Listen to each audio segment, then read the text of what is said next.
पातर पिया कलकतवे में आहे, पातर पिया कलकतवे में ए झूलनिया भेजे कागजवे में, ए झूलनिया भेजे कागजवे में।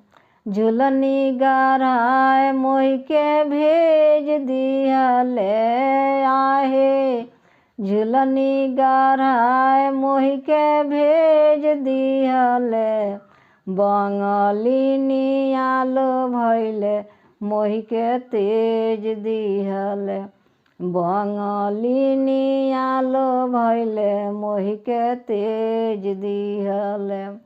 राखे के होई आमा राखली आहे, राखे के होई आमा राखली हो। ना तो धनिया के नैहर चहु पा दिया, ना तो धनिया के नैहर चहु पा दिया।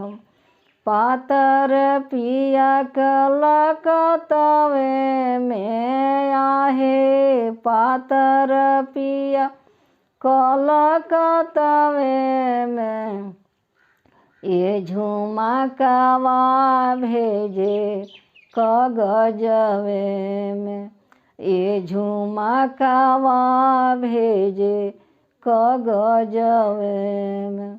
झुमका गढ़ाए मोहि के भेज दिहले आहे, झुमका गढ़ाए मोहि के भेज दिहले।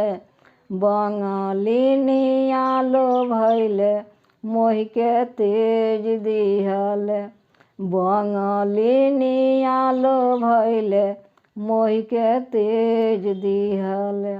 राखे के होई भाभी राखली आहे, राखे के होई भाभी राखली हो।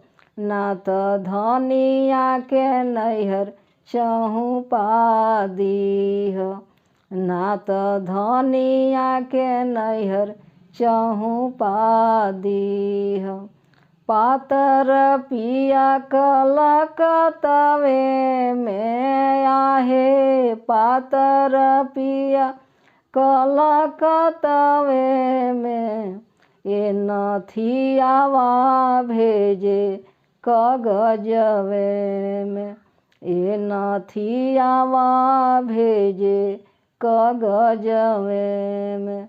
नथिया गढ़ाए मोहि के भेज दिहले आहे, नथिया गढ़ाए मोहि के भेज दिहले।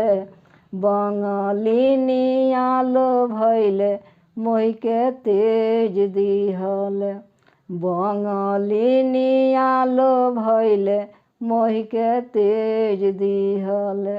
राखे के होई दीदी राखली आहे, राखे के होई चाची राखली हो।